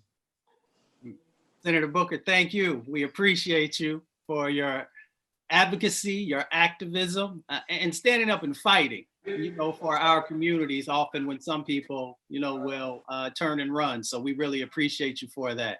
So, hey, Mustafa, is it true, man? Did you tell somebody recently that if we pass that major landmark environmental justice bill, that you'll shave your dreads, shave it, be like me, man? I don't know. I may be mistaken, but I thought I heard you make that pledge. Yeah. So when you get it passed, I'll cut the locks. All right. There you go. Right. Thousands of people just heard that. So stay blessed and stay in the fight. Thank you, my brother. Thank you. God bless you, man. All right, you too. And with that, we are now going to transition, but I'm going to do something that nobody else does in their town halls. We're going to call the ancestors into this space, because I think that is apropos for the next speaker who is about to share some words with us. So I'm going to call both Dana Alston and also the mother of the environmental justice movement, Hazel Johnson. We want to make sure that their names are being lifted up. And there is a reason for that, because Miss Monica Lewis Patrick has that same fight that Hazel Johnson had, that mother of our movement, if you will. And she also has that same intelligence that Dana Alston had in helping to structure things out and playing that incredible role in the first People of Color Summit in 1991. And yes, there were so many other incredible leaders, both male and female, in that space. But Miss Monica Lewis Patrick, she is reminiscent of those who refuse to turn around and those who refuse to forget about their folks. So with that being said, I am now going to turn it over to the president and CEO of We the People of Detroit, Miss Monica Lewis Patrick. Woo. Well, peace and blessings to you, my brother, Mustafa Ali. You have left me almost speechless with that introduction, but I bring you greetings from the great city of Detroit, where I have to lift up names like Mother Rhonda Anderson, who is one of our leaders here on the ground and also a national figure in the world of environmental justice. I have to lift up names like ancestor Charity Hicks, who was a major figure in helping us understand the connectivity between the water disparity issues that we were experiencing in Detroit and what was playing out all across the nation and around the world. And so as I'm bringing you into this conversation, I want to help everybody get a down in the dirt kind of understanding of what we're dealing with in Detroit. And then I'm going to connect the dots all the way from the state to the federal level. When you come into the city of Detroit, I need you to understand that you're standing in a city that built a well that provides water to 3.8 million Michiganders. Almost 30% of the state gets their water from a well that the city of Detroit built. In 1955, we were legislated by the state of Michigan to build this system out to the suburbs. Now let's connect the dots in terms of what was happening around that same time in terms of housing disparities and housing policies. What you were seeing is an exodus of white flight out of the city of Detroit in the 40s. And then you saw a second exodus of white flight out of the city of Detroit in the 50s. And then by the time you hit the 1967 rebellion, you saw a third wave of white flight out to the suburbs. Well, at the same time that this was happening on a federal level, what you were seeing is that up until 1977, the federal government was contributing about 69% of the dollars that went into funding your water infrastructure. What we have seen since then is a divestment out of that water structure to the tune of where we were once paying 69% of that at the federal level. It has now shrunk down to between 7 and 9% of that contribution from the federal level. Now, when you look at the city of Detroit, the other thing you need to understand that as we're spending $350 million for policing, we still are fighting to get our government at the local level just to put into a pot $5 million to keep water on. The other thing that you need to understand in connecting the dots of policies is we sit in a state that has a policy that says if you don't have running water for 72 hours, they can take your children. Well, what we have seen in cities like Detroit and Flint is that they have taken children. So knowing this, our organization in 2013, when we were charged by organizations like Michigan Welfare Rights, by one of our elders and our mentor, the Honorable Councilwoman Joanne Watson, these women had been fighting since the late 90s to usher in water affordability in the city of Detroit. Detroit, the very city that's providing water to a significant portion of the state of Michigan, was at the same time being legislated at the state level and the federal level to impose on itself the inability to provide water to its own residents. As the mayor said before me, as she talked about Flint, Flint got poisoned in the haste of the state government to hurry up and steal a major asset that was built on the backs of the residents of Detroit that actually provided some of the best water in the world. As a matter of fact, many people don't remember this, but up until the late 1990s, Detroit was an award-winning system in terms of municipal water management. Where we began to see the chipping away of the city of Detroit, because in 1955, the water director told us then that if Detroit's water system was forced to build this system out to the suburb and forced to sell it at a wholesale rate, that it would drive the city of Detroit into bankruptcy. Well, Detroit is forced to sell water to 126 municipalities and townships at a wholesale rate. And then those local municipalities mark those rates up anywhere to 1,000%. And because of the deep racial divide in the state of Michigan, it gets bifurcated into somehow Detroit is gouging everybody else. Well, the truth of the matter is right now, the city of Detroit is actually leasing its water department to a third party that can make a profit on Detroit's water system. And Detroit has been legally forced into renting its system back from itself. Does that make sense to you? It doesn't to me. So now what we're seeing in the middle of a pandemic, people are trying to figure out why is there such an onslaught of death and devastation and disease in Detroit? Well, what we were able to produce at We the People of Detroit, and if you go to our website, wethepeopleofdetroit.com, you will see all the maps and all the data because we had to deputize ourselves. Because what we figured out a long time ago, nobody's coming to save us. And so in that deputizing ourselves, we figured out that we not only had to provide data and maps and science to be able to substantiate our arguments, we also had to teach policymakers how to represent us in a way that was producing equity and justice. And so a water affordability policy says for those persons that are in the federal guidelines between 150 and 200% of poverty, they should have a pathway to affordable water that is clean, safe, and accessible. That water should not cost them more than 2% of their income. We are seeing in cities like Detroit, we are paying upwards of 10% of our income for our water. You're seeing in places like Toledo, that's 45 minutes from Detroit, Toledo, Ohio is paying, their water rates have doubled in the last 6 months. You are looking at Chicago, that's only 3 hours away from Detroit, where their water rates have tripled in the last 8 years. And in Flint, what we saw prior to COVID, Flint was paying some of the highest water rates in the country at $250 on average a month, and they are looking at their water rates doubling. So what I'm saying to all of you is that we are not only in a crisis, we're not only in a pandemic, as was stated, we are beyond that. We are at a point where we are at ground zero, and all of us must decide to take on some part of this fight. My mother is retired Master Sergeant. She is a combat veteran, and she told me in 2014 that shutting off water is an act of war. I would tell you right now that we in communities of color and in communities that are impoverished, we are at war with our government as it pertains to clean, safe, and affordable water. We must demand a water affordability policy. We must demand that it is connected to job creation. We must demand that we utilize policies that are already on the books, like HUD Section 3.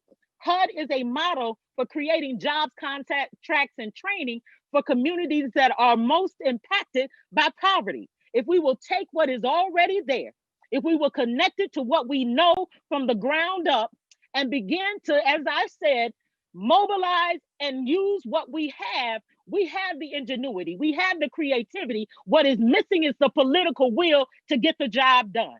And so we're willing to give you all of this technology, all of the policy recommendations, but what I'm saying is absent is the political will. And so connecting that to the vote, connecting the vote to the judges that rule over the decisions, connecting those decisions to the positions that people will be appointed to is all connected. You can't just do one thing. You must mobilize, you must educate, you must legislate, and you must agitate. And we must continue to do all three of those in a secular motion till we get the quality of life policies that we deserve and the quality of life that we know that we need for our children and for generations to come. So I'll stop there, Dr. Ali, but I thank you so much for my time. Well, please don't stop. Thank you so much. That was incredible. That was so incredible. And that information, I hope folks will take that to heart. Shutting off water is an act of war. That's the seriousness of what's going on in our communities across the country. And that's why you have got to get engaged. You got to get engaged. You can't shut off your water. You can't shut off your enemy in time of war. Now you tell me what time it is. All right. You tell me what time it is. 20 million Americans right now in a pandemic cannot wash their hands or flush their toilets. So I'm saying to any candidate, I'm saying to any person that is listening to this, that you don't have time to waste and there's no dilly-dallying around. We must have water equity and justice, and we must have it right now. Thank you, Ms. Monica Lewis Patrick. We appreciate you. Everyone, also, there'll be information about connecting with each of the panelists that you're seeing here today. Also, make sure that you are giving serious consideration to submitting recommendations so that we can continue to strengthen policy, but also make sure that you are registered to vote and that you vote. We're not telling anybody who to vote for, but if you get educated, then you'll be able to make the right decision on who you should be voting for. And that should be somebody who's protecting your communities. And with that being said, because this is the National Town Hall on Environmental Justice, if you know environmental justice, we are an intergenerational movement. We don't believe in siloing. We believe in honoring the wisdom of our elders, but also embracing the energy and ingenuity of our young people. And with that being said, we are now going to go to Diana Fernandez. Diana is a powerful young sister from Southern Florida. She's with the National Children's Campaign, and she has some powerful words and ideas to share with the thousands of people who are watching across the country. Diana, I'm turning it over to you. Thank you, Mustafa. I just want to start off by saying that I am so honored to be here tonight. My name is Diana Fernandez. For those of you that don't know me, I am from Miami, Florida, and I'm the Director of Operations for the National Children's Campaign. And tonight, you all have inspired me and motivated me with your words and wisdom, and I am so absolutely honored to be here and be a part of this conversation. I don't even know where to start off, but I guess I do want to tell you a little bit more about myself. I live in a place in the Miami metropolitan area, a city that probably not many of you have heard of. It's called Hialeah, and I don't blame you for not knowing of it. It's a majority Cuban community, and my parents themselves were Cuban immigrants. They came here in their 20s to have me and my brother. You're probably wondering why I'm telling you all this, but if I could ask every immigrant parent that I know their reasons for coming to America, one of the most common answers would be to give their children a better life, one with equal opportunities. And when I was growing up, that's exactly what I thought I had. Opportunities I couldn't dream of and the world at my fingertips. The one thing that I didn't expect was to be on an uneven playing field simply because I'm a minority or my parents weren't born here. And this wasn't something that I realized until recently or that I was aware of all my life.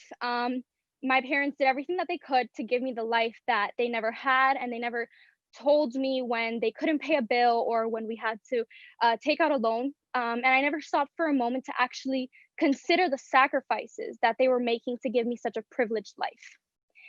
But you see, recently when the COVID pandemic began, I actually started to consider the impact that it was having on my family. My mom had to stop working completely for health and safety reasons, and my dad had to continue his 2 jobs. My brother worked overnight shifts, both as essential workers, and they never stopped for a minute just because our world was facing an unprecedented crisis that was affecting each and every one of us.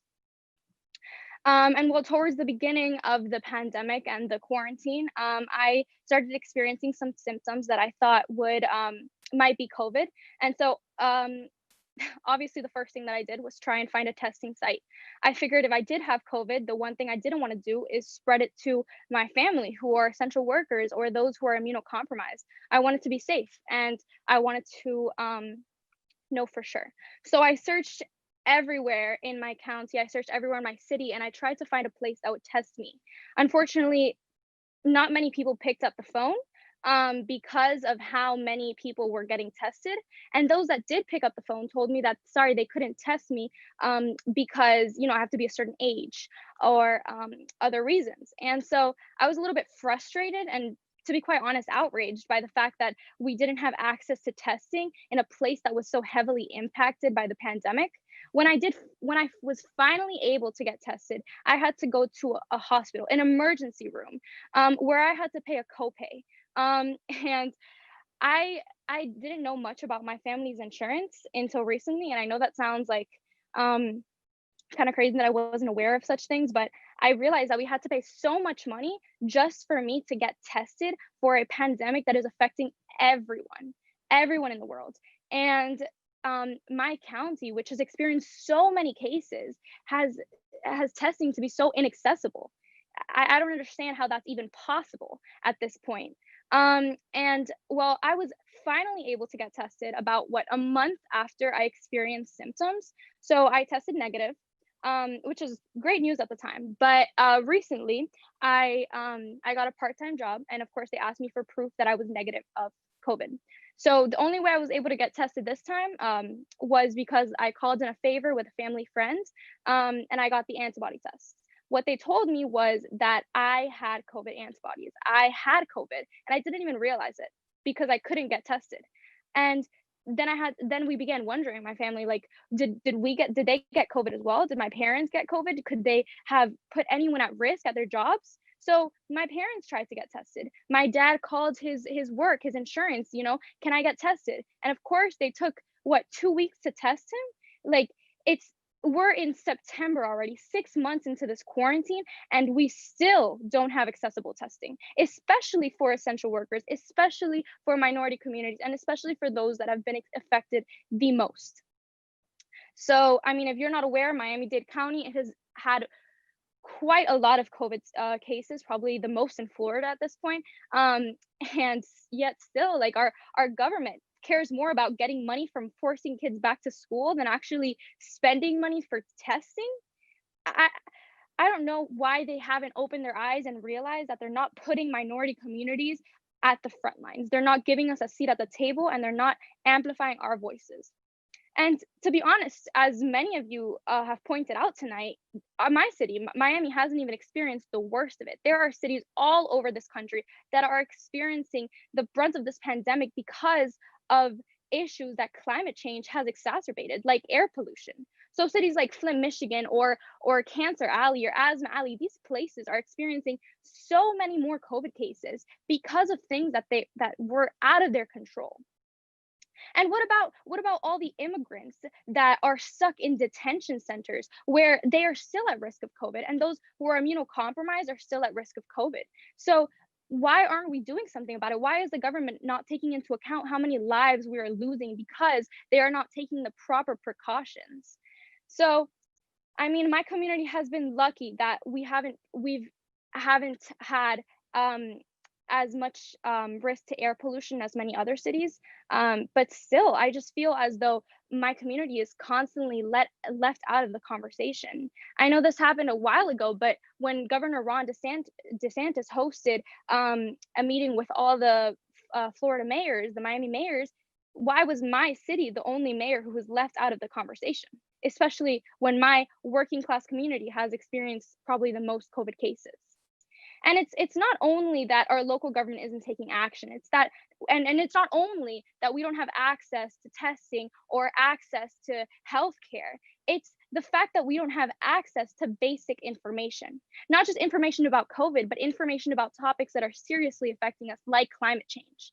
Why is that a topic that is hardly talked about in our community, a community in Florida that is just widely affected by it? So I was thinking recently, why don't my parents talk to me about climate change? Why is no one actually taking charge and fighting an issue that is affecting us the most? And just recently, I read in the news that our temperature, our heat waves have not only been affecting us as people, but it's also been affecting nature and our sea life. What thousands and thousands of fish just wound up dead in a place in Miami, Biscayne Bay. And even though we have declared a climate emergency already, where is the comprehensive legislation on the table that is actually going to change that? Because if not, we're just going to see millions of more fish winding up dead, or people being affected by these issues. Honestly, it just feels as if though our governments, our local government, our state governments, and our federal government isn't amplifying the voice of minority communities, isn't including us in the conversation, and isn't including legislation that is going to directly change things and change circumstances for our communities. So the first thing that I would want to see, especially when dealing with the COVID pandemic, is for more policy solutions. Why are restaurants and gyms still open? Why are people still having parties and going to the beaches? These things, as much as it might not be fun for all of us to be stuck in our houses, but what's more important after all, it's our health, especially in a community like ours, which is majority people of color and low income. So the first thing that we need to do is to actually take this pandemic seriously, especially for our communities, and to enforce these precautions and to enforce these rules.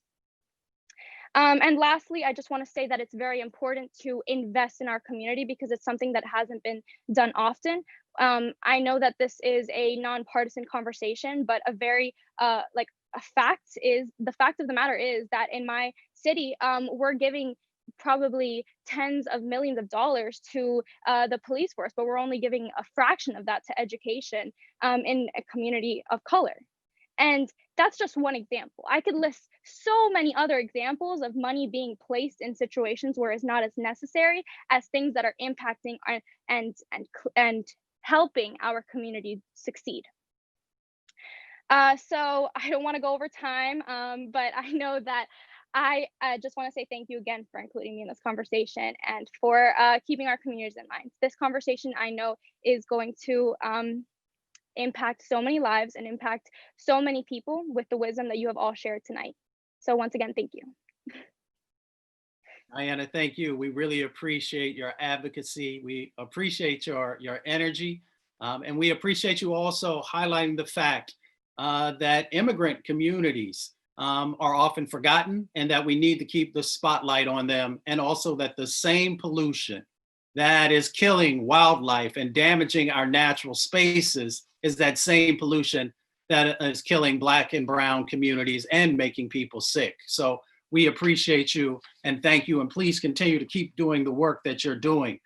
With that being said, we are now going to go to Mr. Hilton Kelly. Hilton Kelly is a Goldman Prize winner. He also is right there on the Gulf Coast dealing with the impacts of pollution, but also the impacts that are happening from our climate crisis. And he's a warrior for making change happen. So we're going to turn it over to Mr. Hilton Kelly. Thank you, Mustafa. Thank you for having me on the show today. And I'd just like to start off by saying that, you know, this is a much needed conversation for the world to hear. When I think about our conditions, our pre-existing conditions, I can't help but think about how systemic racism is the foundation for many of our inequities and the conditions which we suffer under today. I mean, after the Emancipation Proclamation was signed, of course, African Americans were free, but free to do what? We were still being told what to do. We were still being placed in areas that were substandard for living. We still didn't have the means to take care of ourselves. We had substandard food. And as we ate those foods, and as we lived under certain conditions, which were mostly in the lower lands, like the Delta areas, where no one else wanted to live because those lands were chronically flooding. Well, then we became ill. We were full of bacteria. We ate the food that made us sick. It gave us hypertension. And if we fast forward to today, as I sit here in Port Arthur, Texas, in the west end of Port Arthur, Texas, I can't help but think, have we come that far yet? Have we not developed to this point to where we all can have decent food to eat, a clean place to live in an area that doesn't flood? Well, it doesn't seem so because we are still living in those situations today. West Port Arthur is a low-lying area. I just recently went to Lake Charles, Louisiana, and I viewed the devastation from Hurricane Laura. Many of the African Americans are living south of I-10, still in those low-lying areas. As we speak right now, many people do not have adequate food. There's no electricity in Lake Charles, Louisiana. Here in Port Arthur, Texas, for 6 days, we suffered with no electricity. All of our food we had to discard because it has spoiled due to the heat. Many people that were mandatorily evacuated, told they had to leave. They left, they came home to nothing. Their food was gone, their money was gone. They had no money to buy food because they spent it on hotel rooms. They spent it on fuel. They spent it on the food they needed to survive while on the road. Now, fast forward to today. We have community of people still fighting, trying to get those dollars back from FEMA. But yet, once again, I feel we're being discriminated against because FEMA is telling us now that they don't owe us anything because number one, we weren't impacted the way Lake Charles was. We didn't have any long-lasting damages. But nonetheless, many of the people here in the city of Port Arthur sustained damages in upward of $2,000 to $3,000. Many of the people here in Port Arthur, 80 to 90% of this city was evacuated. But yet, because we didn't sustain horrific damage from Hurricane Laura, and the damage was minor to the homes, but yet now people are being told that they can't recoup any of the money that they spent for the hotels, any of the money that they spent on fuel, any of the money that they spent on food while they were abroad because of this mandatory evacuation.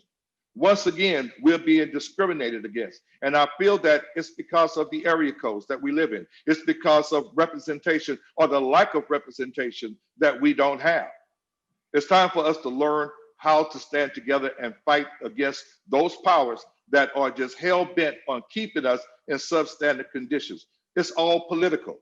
When I think about the pollution that we had to deal with prior to Hurricane laureate landing on Port Arthur, Lake Charles, Benton, Louisiana, the pollution was so horrific in our communities to where it was difficult to breathe. There were shutdown operations going on to where the derricks were emitting lots of soot, lots of carbon monoxide, lots of benzene, untreated material, volatile organic compounds. And then days after that, we were told to mandatorily evacuate. And now we're being left out to dry to FEMA. Many young parents don't have any money to feed their children at this particular time. Lake Charles is still without lighting. Many of the people there are still living in other places other than their home because it's unfit to live in at this particular time. Because of our federal government, many, many years ago, locating African-American people south of I-10 in those lower Delta areas, they are the reason why we are still suffering from these conditions. They are the reasons why we still live in these substandard conditions. It's because that land has been passed on to generation after generation, and many of the people there can't afford to get out of those conditions because the land value is so cheap. And they built their homes there. And some of the homes, if they were in other communities, they would be a little bit more valuable than what they are now in the lower south end of the I-10 corridor. So it's time that we treat all of our folks fairly. And it's time that we look at ways in which we can get the politics out of the Environmental Protection Agency. The Environmental Protection Agency is an agency that was designed in 1970 to help protect human health, to help protect the environment, and to help create a clean environment for everyone so we can have clean water to drink and clean land to grow food. But yet it depends on who is in office that dictates whether or not we have an EPA that will be proactive or reactive. Whether or not we have an environmental protection agency that will look out for the welfare of the people and do what is necessary to make sure that all people have a clean environment to live in and clean water to drink. If we don't bind together today to fight for clean water and clean air, we'll find ourselves paying not $300 to $400 a month for water, but at some point it's going to be $600 to $700 a month. T-Boone Pickens is one of the biggest water hoarders in the world. And it's time that we look at ways in which we can take the basic necessities that we need to sustain life. It's time to take it back. And it's time for people living in those lower Delta areas and those low-lying areas to be treated fairly, not only by the state governments and local governments, but by our federal government, who stood by and watched the systemic racism push us into a corner and allow us and elevated us to be living in those areas. So let's unite together. Let's look at ways in which we can assist these people on the Gulf Coast with possibly being relocated, or help us to fight the fight to hold back the ravages of climate change, like sea level rise and also heat waves, and the chronic hurricanes that are coming now 2 at a time. The time is now to stand up and fight. I think it's time for all of us to realize we're all activists, and we all need to be environmental activists. We got one planet. Let's fight for it. Mm-hmm. Thank you, Mr. Hilton Kelly. Thank you so much for your activism and your words. And we definitely have to make sure that we are helping to protect the Gulf Coast, both from those emissions that are happening there and rebuilding our wetlands and our shores to sort of mitigate some of the impacts that are happening from the storms and hurricanes. And with that being said, I'm about to go now to the amazing Dr. Adrienne Hollis, scientist from the Union of Concerned Scientists, also attorney, advocate, fighter for truth. Dr. Adrienne Hollis, I'm turning it over to you. Thank you, Mustafa, and thank you to the National Wildlife Federation for inviting us, and the Union of Concerned Scientists is proud to be a partner. I am so happy that I get to follow Mr. Hilton Kelly, because he has laid the foundation, and I'm just happy to pick up that mantle. And what I want to do is take what we've been hearing tonight, and you're going to hear me repeat a little of it, and talk about it in terms of something that people normally don't think about, the relationship between people and the planet, and why it's so important for us as people of color to have access to those spaces, right? For our mental health, our physical well-being, and our emotional health. So in the before time, which is what I call pre-COVID, the before time, I used to always open up my any talk I gave, which was unfortunately mostly to academic folk and the like, that you can't talk about environmental health without talking about public health and environmental justice. You can't talk about climate change or climate health without talking about environmental justice and public health. You certainly can't talk about COVID-19 without talking about environmental justice and public health. And it's important always to make that, underline that point. Now, as you've heard already, systemic racism has placed us, Black and Brown people and Indigenous folk, in areas of the country, the state, the city, and neighborhoods where access to natural spaces is almost non-existent. Instead, the view is of a chemical plant, a landfill, a waste site, and other polluting generating facilities. I grew up near paper mill, and that was the view from our window, of the property that we had. And I didn't see grass for a long time. I thought everybody had dirt and that they raked it regularly to keep the yards neat. So the people who live near hazardous waste facilities are already experiencing a lot of adverse health effects from exposure, including respiratory effects, asthma, chronic obstructive pulmonary disease, increased heart attacks, stress, high blood pressure, and so on. Keep that in mind, because I'm going to bring you back to those same symptoms when I talk about COVID-19, because these are the same groups that were identified as being at risk from COVID-19. So on top of environmental contamination generally, add on to that climate change, which we already know affects frontline communities first and worst. Once again, we see the effects of historic racism, where Black and Brown communities are situated, as Hilton Kelly said, in low-lying areas that are prone to flooding, with or without a hurricane, or where sewage upgrades have been largely ignored, if people have a sewer system, or the ability to evacuate in the face of extreme weather is non-existent for a lot of people. Flooding in the US disproportionately harms Black people. We already know that in our neighborhoods. The lowest lying areas and neighborhoods without green space, which is important to absorb that extra water and protect us, those communities are often poor and often are contain members of minority groups. So we don't have that protection that green spaces offer us. Now add on to that COVID-19. Now, Dr.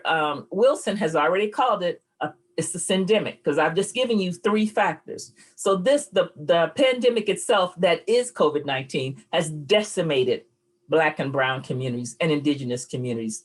The CDC, if you went to their website, pointed to pre-existing conditions that make certain groups of people more at risk for COVID-19. And we had to clarify, it wasn't genetic, it's because of where you put us, because of the historic racism, the practices that the redlining and other practices that you engaged in. Some of the pre-existing conditions that were mentioned were obesity, diabetes, high blood pressure, asthma. Sound familiar? These are the same things that I mentioned to you as conditions that are caused by exposure to environmental contamination, right? So the conditions you've put us in make us more at risk for other challenges, other health challenges. So we know that Black people are 3 times more likely to die from asthma as white people, and that increases to 10 times for children. African Americans, the Black people have the highest rates of death from heart disease, and part of that's because of stress, because of the stress of living, of making a living, of existing, of surviving, right? When we all should be thriving. In the words of the esteemed Mustafa Ali. Black women and low-income women have an increased rate of premature births, and we heard Senator Booker mention that, than their white counterparts. And those premature babies have a greater incidence of chronic health conditions, including lung and breathing problems, which again puts them more at risk for other adverse health effects. So you see how this is a complete circle.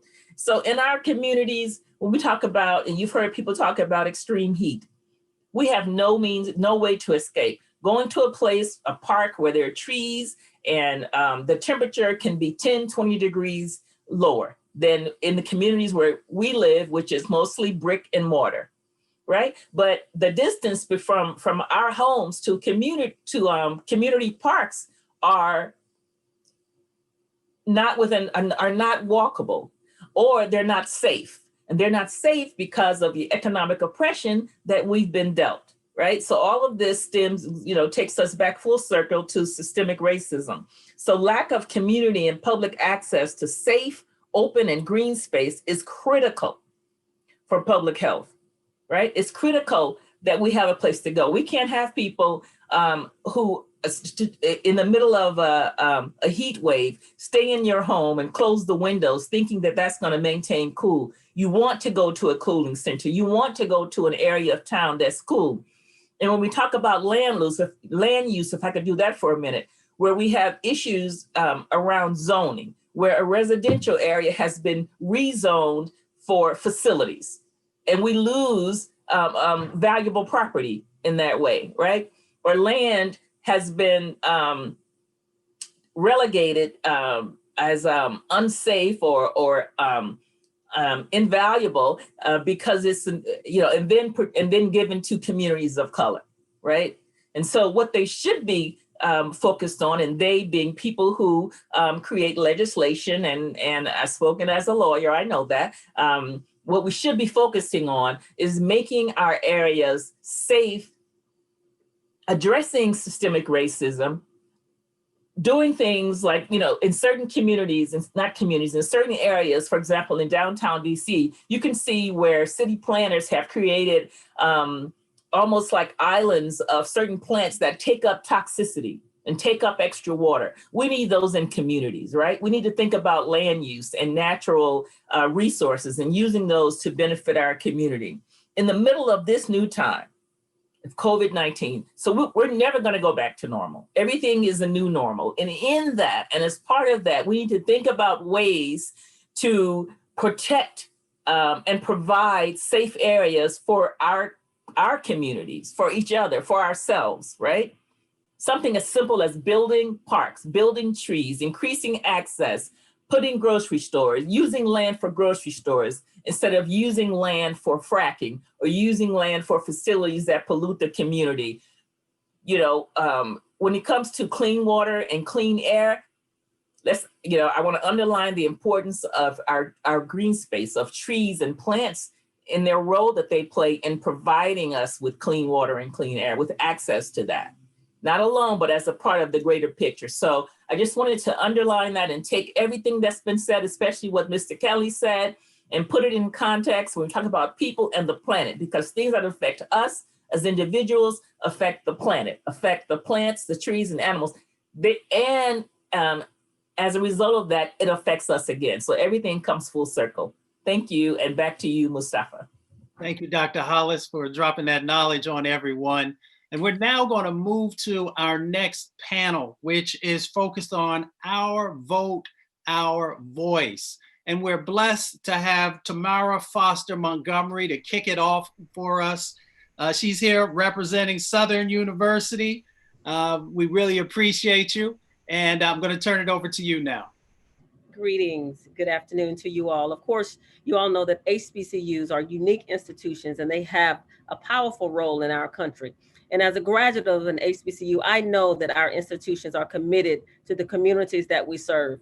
We will continue to make an impact in the nation, the state, and the world. Our graduates must stay committed to our institutions and have a voice. This is an opportunity for us to work together and make sure that when working conditions stay the same. Each year, HBCUs produce graduates that enter the world of work, and they begin their careers with major companies and corporations.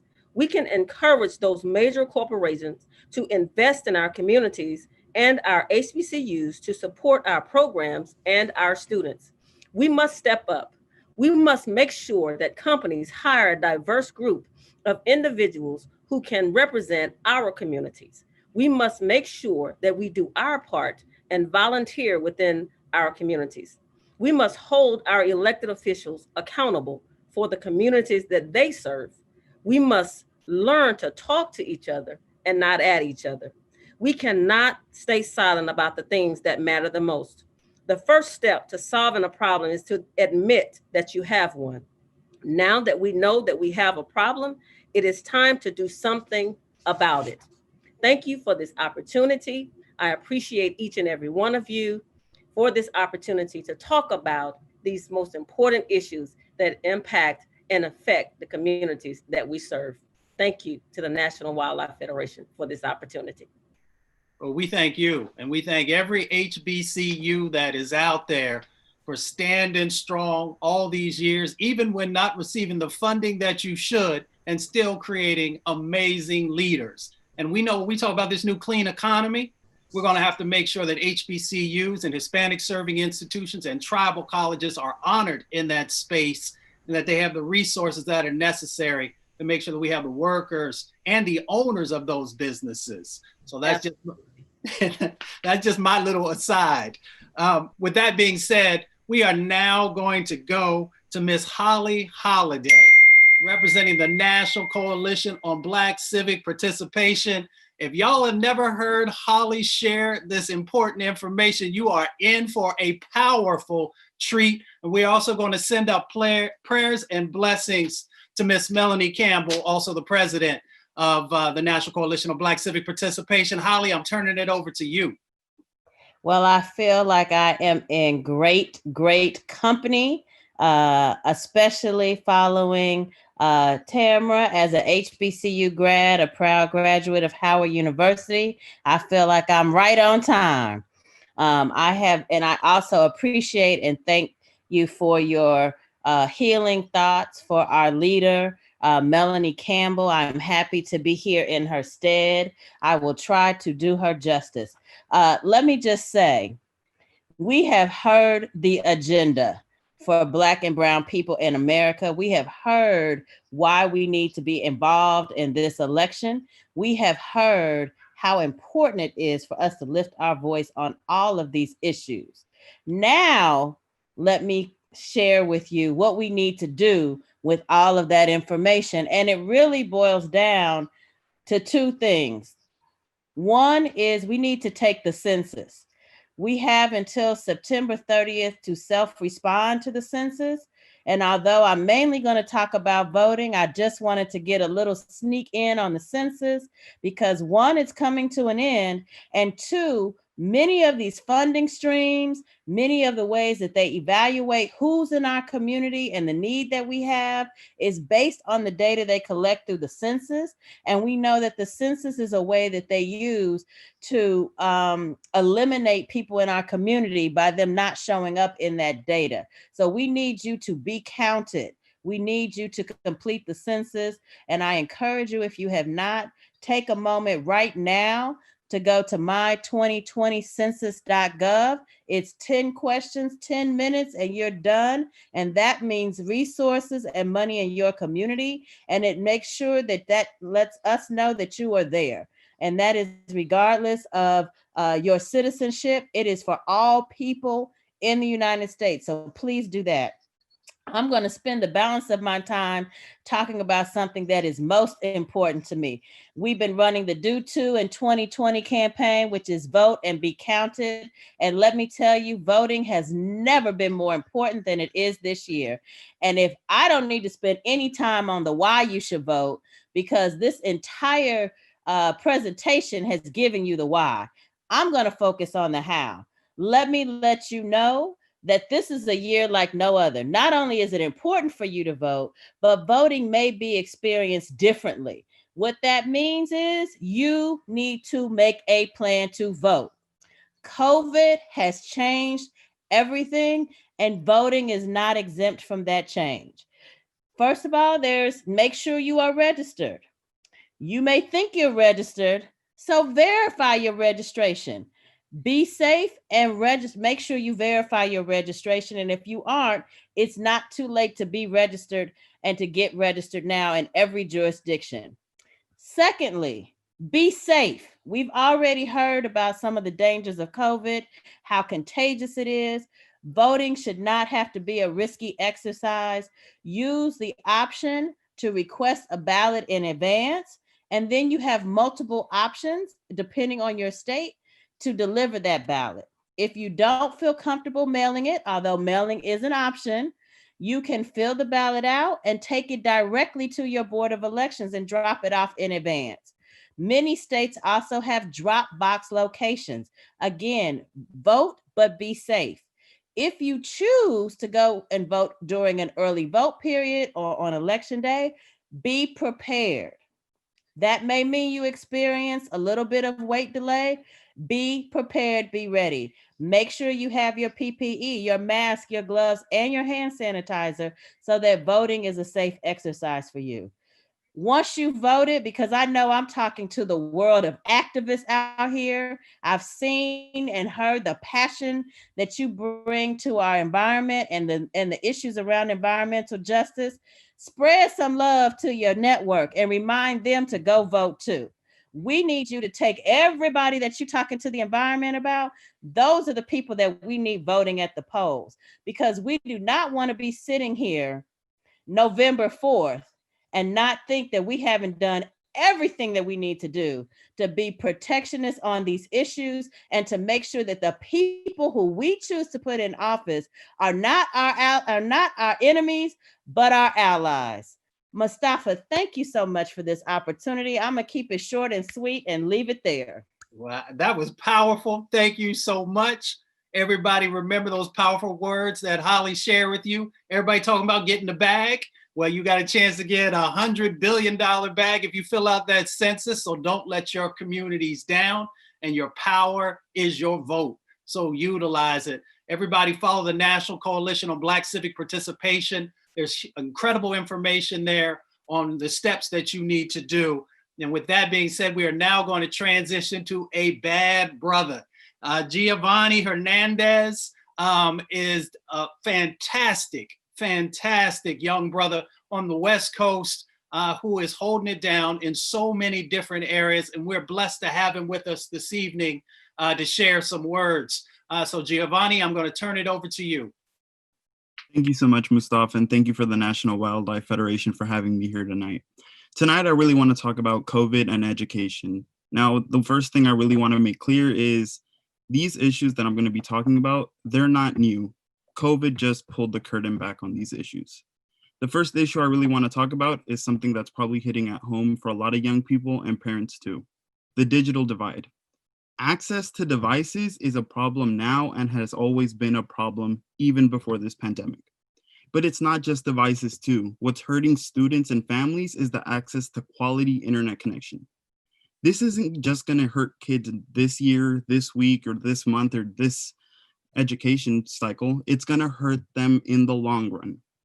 We need to make sure our states, our localities, our school boards, and our federal government is funding technology and access to internet.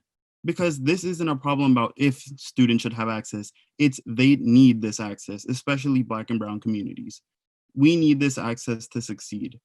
Another issue that I really want to talk about is funding. There is no doubt that schools need to be funded. Schools and communities need to be funded because that is simply what we should be doing, not as a country, but as a society, as a world. Our communities deserve funding. In the previous months and the months ahead, we're going to be talking about issues of social justice. The months behind us really just showed us the emphasis we need to put on social justice. They show us that we need to look at the problems that have targeted our education system. And the one I really want to talk about is Eurocentric curriculum. That has been a leading problem in our education system. We are teaching young Black and Brown students to learn history that isn't reflective of theirs. How are you going to expect a student to learn history when they aren't learning about theirs?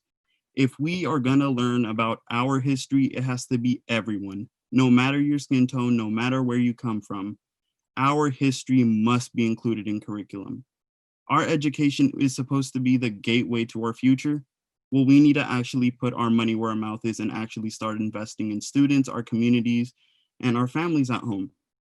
Now, something that I really want to just say is that these systematic problems that exist, they're not new. They weren't created 10 years ago. They were embedded in the DNA of America. That's just the reality of it.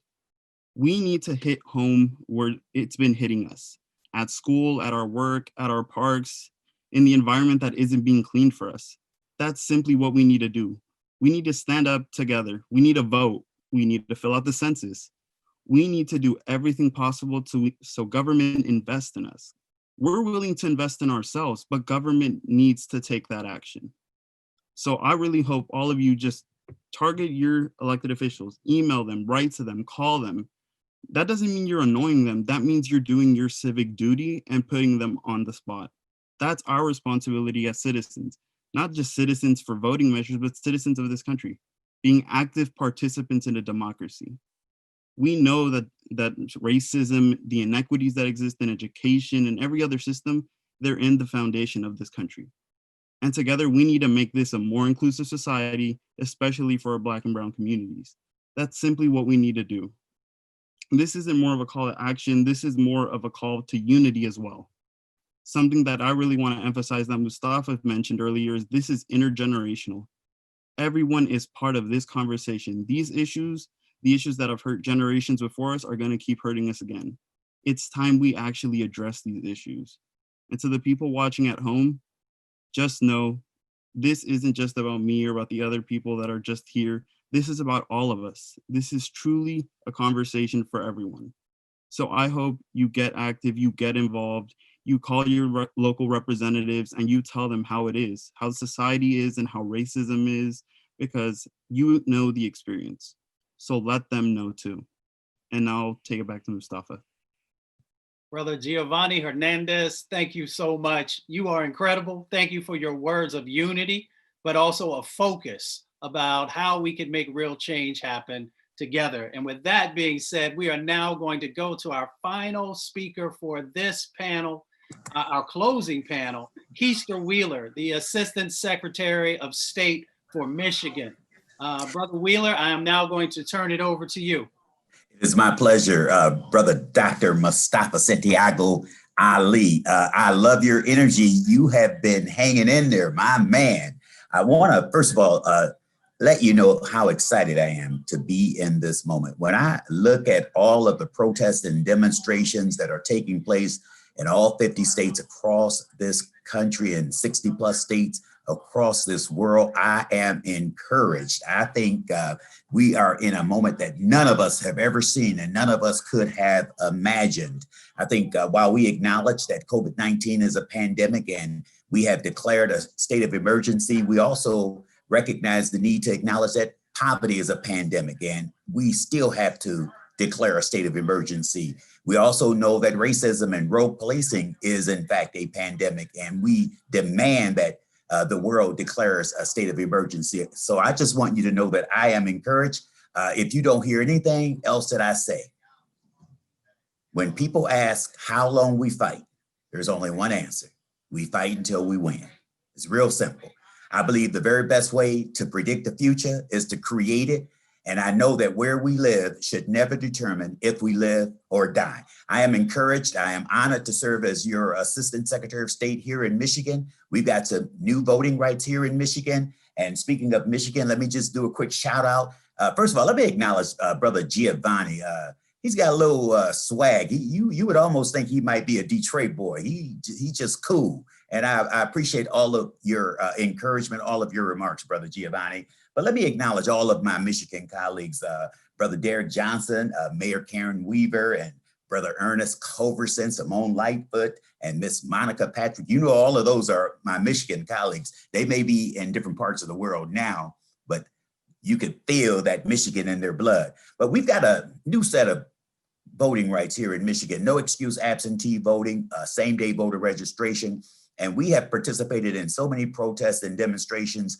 And what we are encouraging all of our residents to just be reminded of is we have to continue to move from protest to power. Voting is our power. We have to move from agony to action. Voting is that action that we must all live. This COVID-19 reality has created really some opportunities for us. We are encouraging young people, particularly those of you who are in your 20s and 30s, we need you to be the new election workers. We need you to be the new poll workers.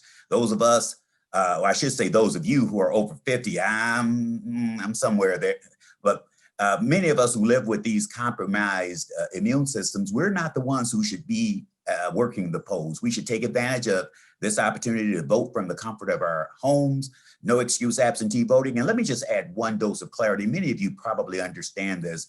Your president is talking about he's opposed to vote by mail. He's creating chaos in the post office. So a lot of folk have already articulated some of the benefits to voting from home. But if you don't know the difference between vote by mail and voting absentee ballot, two things distinguish what vote by mail mean. If you're in a vote by mail state, that means there are no polling places. It also means everybody gets a ballot.